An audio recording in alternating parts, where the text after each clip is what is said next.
Ya, muy buenas noches, Ahora sí, Lizzy, buenas bienvenidos. noches. Bienvenidos. Muchas gracias por estar en esta clase, esta segunda tutoría. Un gusto saludarlos también y esperemos que nos vaya de lo mejor. Bueno, eh, de pronto estuviste en la clase anterior. Si me Sí, comentas, Lizzy, en el anterior sí estuve. ya, si me puedes por favor un poquito recordar la clase que vimos o el mensaje o qué te quedó a ti. em, Referente a lo que impartimos en ese día. En realidad casi no lo recuerdo mucho, pero fue más o menos de los poemas de un escritor.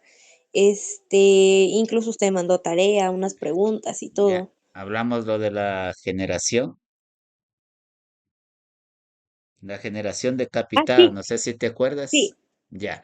Bueno, entonces vamos avanzando. Nosotros decíamos que en la generación decapitada se le llamó así porque fue un grupo de escritores, poetas que murieron de temprana edad, particularmente Medardo Ángel Silva, que fue un guayaquileño. Entonces, ellos, como les decía, le cantaron lo que es, o escribieron al amor, a la decepción, a la vida, etcétera, en esos instantes, donde hubo prácticamente una influencia también de allá, de la vieja Europa, de Francia, con el antiguo Renacimiento, todos aquellos lugares, aquellos poetas que se dieron en ese entonces. Entonces, vamos por favor a continuar con el temita el día de hoy para que ustedes también tengan conocimiento. Lizzy, una pregunta. Sí, Parece que solo yo estoy en clase, no hay nadie más. sí, sí, solo todo lo que pasa, como les decía, ahora estamos con estos de cortes de energía eléctrica, en algunos se coinciden, otros no, entonces otros por diferentes horarios.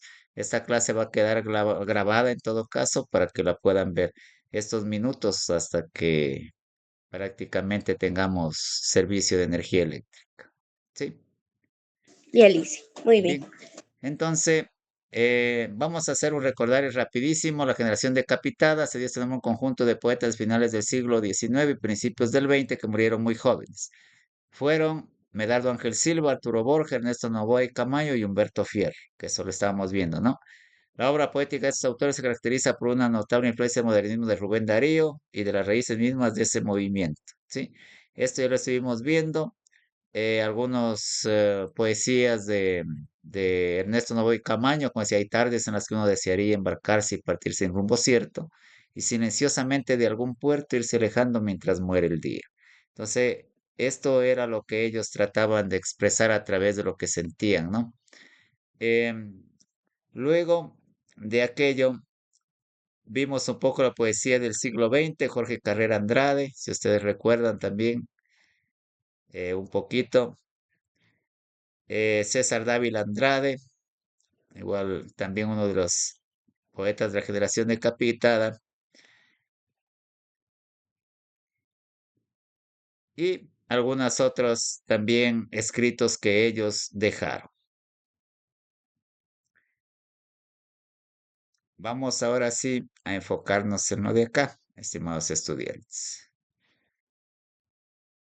Ya. Entonces vamos a enfocarnos en este temita el día de hoy. Ya como las obras de la generación decapitada, mandamos a hacer un trabajo, espero un poquito. Vamos a ver esto, lo que se llama la nacionalización del arte colonial. Es el arte colonial que se dio prácticamente en Quito. Dice, en el santuario de Guápulo, un pueblo recostado a las espaldas de Quito, se inauguraron los lienzos de Miguel de Santiago en homenaje a la Virgen de aquí. Esos cuadros que ustedes ven, no sé si se han ido a la catedral allí en Quito, son pinturas extraordinarias realmente, de grandes pintores y datan prácticamente del siglo XV, siglo XVI. Son obras magistrales. Dice, Miguel de Santiago ofrece esta sierra y este llano, esta cordillera y este cielo. Es referente, está hablando a la obra de aquel pintor. Paisajes que no estarían del todo vivas si no los encendiera la gente que los atraviesa. Gente de aquí que onda por lugares de aquí en procesión o a solas. El artista ya no copia grabados venidos de Madrid o Roma sobre la vida de San Agustín, ahora pinta la luminosa ciudad de Quito. rodeada de volcanes, las torres de estas iglesias, los indios de Pujulí y el cañón de Machángara, la loma de Bellavista y el valle de Guapo. Y son de aquí los soles detrás de las montañas, la humareda de fogatas de las nubes alzándose y los neblinosos ríos que cantan sin callarse nunca. Y no es solamente Miguel de Santiago. Manos anónimas de artesanos indígenas o mestizos deslizan de contrabando llamas en lugar de camellos en los retablos de Navidad y piñas y palmeras y choclos y aguacates en los follajes de las fachadas de las iglesias, y hasta soles con vinchas cerquita de los altares. Por todas partes hay vírgenes embarazadas y cristos que se duelen como hombres de aquí por la desdicha de esta tierra. Entonces, esta más o menos es una obra de este gran pintor, Miguel de Santiago, donde ustedes ven, donde ensalza lo que era el Quito de antaño. No sé si tú recuerdas, ustedes recuerdan cómo era el Quito de antaño, donde sus calles empedradas, donde no existía todavía, se podría decir, tanto bullicio como existe hoy en la capital, donde estaba creciendo en ese entonces con su gente, con sus costumbres, sus tradiciones. De ahí se levantaron muchos artistas, poetas, está el mismo, imagínense, el mismo Guayasamín, no sé si ustedes lo han escuchado, aquel pintor indio que decía, yo soy indígena, decía él, corre sangre indígena por mis venas, y no, y siento orgullo de eso. Entonces, esto es la obra de aquellos grandes escritores y pintores del arte colonial. Nosotros no debemos olvidar nuestras raíces, estimados estudiantes. Realmente, al ser ecuatorianos de una estirpe, se puede decir, de un linaje descendiente de mestizos, que, que realmente llevamos en nuestras venas aquel arte magistral o aquellas obras magistrales de una época de antaño. Hoy en día sí es cierto que las nuevas generaciones ya poco conocen de la historia de nuestro país, del arte colonial. Muchos a veces no visitan ni las iglesias ni por fuera. Y a veces es muy interesante, aunque sea irse a una catedral y mirarla por fuera, cómo fueron construidas, su arquitectura, sus cuadros que tienen dentro. Entonces, todo eso le va a enriquecer a la persona conocer un poquito más de su ciudad, de su lugar. O si también visitan otros lugares, otros países, igual tienen igual sus costumbres, sus tradiciones y sus grandes catedrales. Acá en Loja tenemos la Basílica del Cisne, que muchos la han de conocer. Realmente es una obra magistral, catalogada como una de las mejores prácticamente del planeta, o se podría decir de Sudamérica y también de parte de Europa. Entonces, miren, todo esto a nosotros nos lleva pues a reflexionar, como vuelvo y repito, de que todo lo que nosotros conocemos hoy en día y lo que tenemos fue producto de una historia, producto de un linaje que nos transmitieron de generación en generación. ¿Qué me dices de pronto una reflexión tuya de la señorita estudiante que nos está escuchando en esta noche?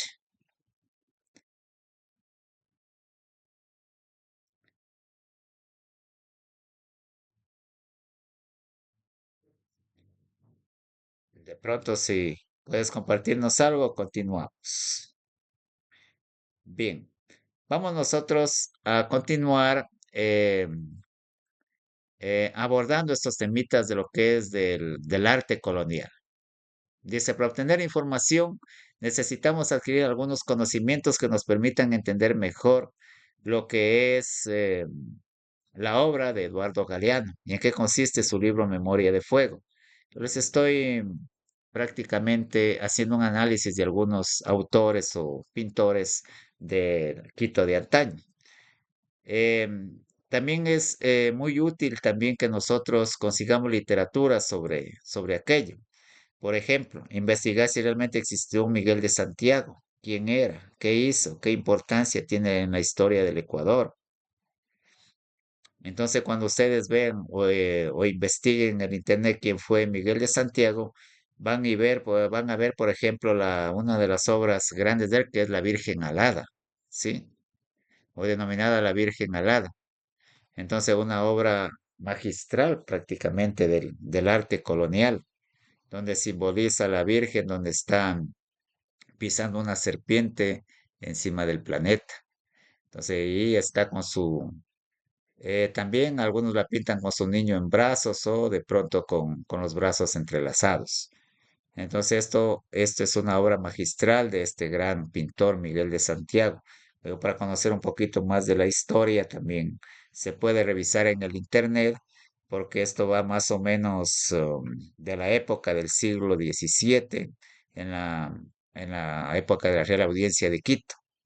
Entonces, esto es el arte colonial quiteño, donde donde se puede ver la técnica que utiliza, los colores y los matices que este pintor o lo realiza y uno se inspira en aquello realmente. Por eso les digo que es muy importante conocer el arte colonial, es muy importante que nosotros como investigadores, ya ustedes como ya están prácticamente a sacar su bachillerato, investiguen, analicen el arte cultural, artístico, no solo del arte quiteño, acá tenemos en Loja también mucho arte escondido a través de grandes obras, de grandes catedrales, y que a nosotros necesitamos investigar un poco sobre el origen, sobre sus principios, para comprender nuestro, como vuelvo y repito, para conocer nuestros orígenes y nuestras raíces. Bien, vamos para ir como decía, terminando un poquito, esperemos que la energía eléctrica nos acompañe. Y si no, pues yo ya en el transcurso de los días les dejaría una tareita referente a este tema del arte colonial. Vamos a ver, para conseguir una argumentación efectiva puedes usar esta estructura. Estoy hablando sobre lo que es el arte. Una introducción que tiene que tener claridad para expresar el tema que vamos a tratar. Señalar la postura que hemos asumido respecto al tema anunciado en la introducción, argumentos, brindar las razones por las que asumimos este tipo de trabajo y conclusiones a las que hemos llegado. Me estoy refiriendo cuando ustedes, por ejemplo, vayan a investigar, qué sé yo, algún arte quiteño, algún arte colonial, deben tomar en cuenta esto. O sea, deben tener claridad lo que quieren investigar, tener un título llamativo que les guste conocer, los argumentos por qué ustedes quieren investigar aquello y al finalizar sus conclusiones. ¿Sí? Por ejemplo, acá tenemos este escrito que como introducción es un tema, se podría decir, no de arte, sino es un tema ejemplificado de cualquier tipo. Por ejemplo, dice la prohibición del consumo de bebidas azucaradas es un debate que ha surgido principalmente en los países más desarrollados a causa del crecimiento preocupante de enfermos con diabetes y las tasas de mortalidad relacionada con la ingesta desproporcionada de calorías. Este es un tema referente a la salud. Lo que la tesis o lo que la importancia del tema dice, considero que la prohibición no es la mejor herramienta para combatir la obesidad y la diabetes como graves problemas de salud pública. ¿Qué argumentos tiene? Por lo general consiguen alentar el consumo, no lo contrario. Se lo vio durante la década de 1920, precisamente en Estados Unidos, cuando se prohibió el consumo de alcohol, medida que solo alentó un mercado negro y una mafia que se enriqueció con la venta de licores. La educación siempre se ha revelado como el recurso más efectivo y de mayor alcance a la hora de conseguir cambios culturales y sociales. Gracias a la educación, países como Japón o Alemania lograron superarse del deterioro total en el que habían quedado luego de la Segunda Guerra Mundial. Dice esta prohibición a la regulación. Quienes expenden alimentos, no solo bebidas azucaradas, deberán someterse a algunas regulaciones que limiten su impacto en el consumo de la población, tales como limitaciones de publicidad, pago de impuestos más elevado al respecto, etcétera. Estas son medidas que se tomaron, por ejemplo, en el caso del tabaco, con el efecto deseado de un descenso en su consumo. Estos son los argumentos de acuerdo a la investigación que este personaje está haciendo. Como digo, pueden ser de cualquier tipo. Estábamos hablando del arte colonial, donde pueden ustedes investigar una obra, qué sé yo, ver quién la pintó, qué materiales utilizó, eh, por qué realizó ese cuadro, qué mensaje nos quiere aportar. Si utilizan un ejemplo de estructura que estamos viendo de una investigación, Por ejemplo, acá habla sobre la salud, sobre el uso de la diabetes, etcétera, cuáles son sus razones, las conclusiones o los argumentos. Como conclusiones, redacta en este escrito: la formación de los consumidores y las regulaciones a las empresas productoras de bebidas azucaradas y no la prohibición pueden contribuir a mejorar los hábitos alimenticios de las personas y disminuir la tasa de enfermos con diabetes. Entonces, esto es, estimados estudiantes, lo que nosotros podemos ir abordando de los temas. Como digo, el arte colonial nos invita a conocer la historia. Si nosotros nos llama la atención hacer un ensayo, porque este es un ensayo sociocultural de lo que acabé de leer, ya emite otros temas. Sí, ya son de acuerdo al interés de lo que ustedes quieran investigar. Este era, por ejemplo, un ensayo referente a lo que es el uso desmedido de productos azucarados puede producir diabetes. Entonces, esto en lo referente a lo que es, estimados estudiantes, al arte colonial y lo que es el uso de los ensayos y escritos, se puede decir, académicos y socioculturales. Si tienen alguna pregunta, me la realiza. Sí, No, Alison, al menos de mi parte no. ya. Y bueno, para ir avanzando ya con este ensayo, lo que son los ensayos socioculturales o argumentativos, vamos a ver cómo se redacta. Se usa la estructura estudiada, bueno, esto es en la parte de argumentar la posición. eh, Combatir la mendicidad en las calles, mejor no entregar dinero a la gente. Racismo debe ser combatido a través de ensayos económicos y penales. Estos son como temáticas. Una de las razones por las que la gente no sale de la miseria es por la falta de puestos de trabajo, etcétera. Son situaciones o ensayos que uno se puede tomar a consideración cuando a uno le interesa este tipo de temas. ¿Sí? Eso se lo puede hacer en trabajos en grupos o qué sé yo, o uno mismo individualmente, lo que le apasione, lo que le interese conocer, debería hacer este tipo de investigaciones para realizar un correcto ensayo. Dice, al momento de redactar nuestro argumento es mejor hacerlo con la estructura clásica. En ocasiones podemos cambiar el orden, ¿sí? A muchas personas les cuesta imaginarse desprendiéndose de su automóvil para usar el transporte colectivo, aun cuando se sabe que esto contaminaría menos el ambiente y redundaría en una salud de más calidad para todo el planeta. Entonces, a veces nosotros los seres humanos hacemos cosas que a veces son innecesarias, ¿no? Podemos no utilizar el automóvil cierto día y podemos caminar. Realmente eso ayudaría mucho que a frenar lo que está sucediendo en el planeta. Pero son cánones o situaciones de vida que deberíamos ir cambiando. Entonces, si esto, a mí me interesa investigar sobre esto, entonces necesito tener mis argumentos para yo poder llegar a una conclusión exacta. Dice, actualmente muchos seres humanos son tan individualistas que no les guardan ninguna consideración a las demás personas. Definitivamente el individualista vive enajenado del derecho de los demás seres humanos. Entonces, nosotros vemos que a veces necesitamos apoyarnos los unos a los otros. Si empecé esta clase diciendo el arte colonial significa conocer nuestras raíces, conocer el origen, nuestra descendencia. Si vamos ya a un ensayo,